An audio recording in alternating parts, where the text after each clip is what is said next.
And finally, category 5, which is nature words. Tree, rukh, rukh. ਇਹ ਰੁੱਖ ਬਹੁਤ ਵੱਡਾ ਆ। ਇਹ ਰੁੱਖ ਬਹੁਤ ਵੱਡਾ ਆ। Plant, ਬੂਟਾ, ਬੂਟਾ। ਬੂਟਾ ਹਰਾ ਆ। ਬੂਟਾ ਹਰਾ ਆ। Flower, ਫੁੱਲ, ਫੁੱਲ। ਫੁੱਲ ਸੋਹਣਾ ਆ। ਫੁੱਲ ਸੋਹਣਾ ਆ। Mountain, ਪਹਾੜ, ਪਹਾੜ। ਚਲੋ ਪਹਾੜ ਚੜ੍ਹੀਏ।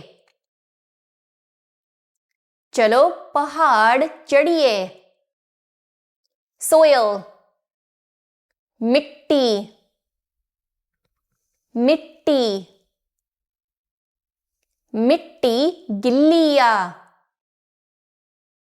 ਮਿੱਟੀ ਗਿੱਲੀ ਆ। Air, ਹਵਾ, ਹਵਾ। ਹਵਾ ਤੇਜ਼ ਆ। ਹਵਾ ਤੇਜ਼ ਆ। Sunlight, ਧੁੱਪ, ਧੁੱਪ। ਧੁੱਪ ਤਿੱਖੀ ਆ। ਧੁੱਪ ਤਿੱਖੀ ਆ। Rain, ਮੀਂਹ, ਮੀਂਹ। ਮੀਂਹ ਸ਼ੁਰੂ ਹੋਣ ਲੱਗਾ।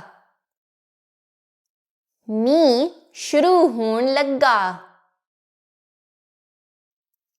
Stone, ਪੱਥਰ, ਪੱਥਰ। ਪੱਥਰ ਭਾਰਾ ਆ। ਪੱਥਰ ਭਾਰਾ ਆ।